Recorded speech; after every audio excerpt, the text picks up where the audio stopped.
बहुत समय पहले की बात है।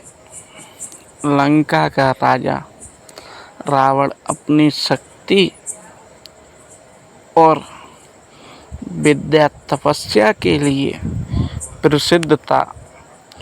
उसके मन में एक ही इच्छा थी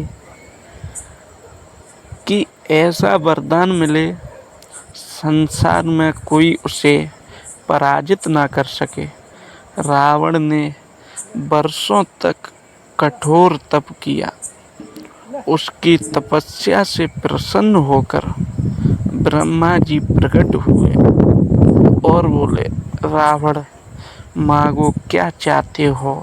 रावण ने हाथ जोड़कर कहा, प्रभु मुझे ऐसा वरदान दीजिए कि देवता, दानव, यक्ष, गंधर्व और सभी शक्तिशाली प्राणी मुझे मार ना सके। ब्रह्मा जी मुस्कुराए और बोले, विचार कर लो रावण, वरदान सोच समझ कर मांगना चाहिए। अहंकार में डूबे रावण ने उत्तर दिया, मनुष्य और वानर तो मेरे सामने कुछ भी नहीं है, उनमें से मुझे कोई भय नहीं। ब्रह्मा जी ने कहा, तथास्तु। वरदान पाकर रावण का अभिमान और बढ़ गया। उसने तीनों लोकों में अपना प्रभाव फैलाना शुरू कर दिया। ऋषि मुनियों को सताने लगा, देवताओं को चुनौती देने लगा और स्वयं को अजेय समझने लगा। समय बीतता गया। एक दिन उसी अहंकार ने उसे माता सीता का हरण करने के लिए प्रेरित किया। उसे विश्वास था कि कोई उसका कुछ नहीं बिगाड़ सकता, लेकिन विधि का विधान कुछ और ही था। अयोध्या के राजा राजकुमार श्री राम, जो एक मनुष्य के रूप में अवतरित हुए थे, वानर सेना के साथ लंका पहुँचे। हनुमान, सुग्रीव, जामवान और अंगद जैसे वानरों ने श्री राम का साथ दिया। भयंकर युद्ध हुआ।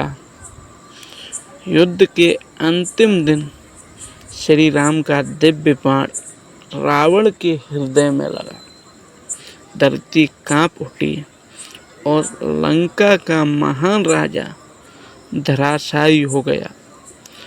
अपने अंतिम क्षणों में रावण ने आकाश की ओर देखा और धीमे स्वर में कहा, आज समझ आया कि सबसे बड़ा शत्रु कोई दूसरा नहीं, मेरा अपना अहंकार था। यदि मैंने मनुष्य और वानर को तुच्छ ना समझा होता तो शायद मेरा अंत इस प्रकार ना होता। श्री राम उसके पास पहुँचे और बोले, ज्ञान, शक्ति और वैभव तभी तक महान है जब तक उनके साथ विनम्रता हो। अहंकार सबसे बलवान व्यक्ति को भी पतन की ओर ले जाता है। रावण ने अंतिम बार श्री राम को प्रणाम किया और अपने प्राणों का त्याग कर दिया।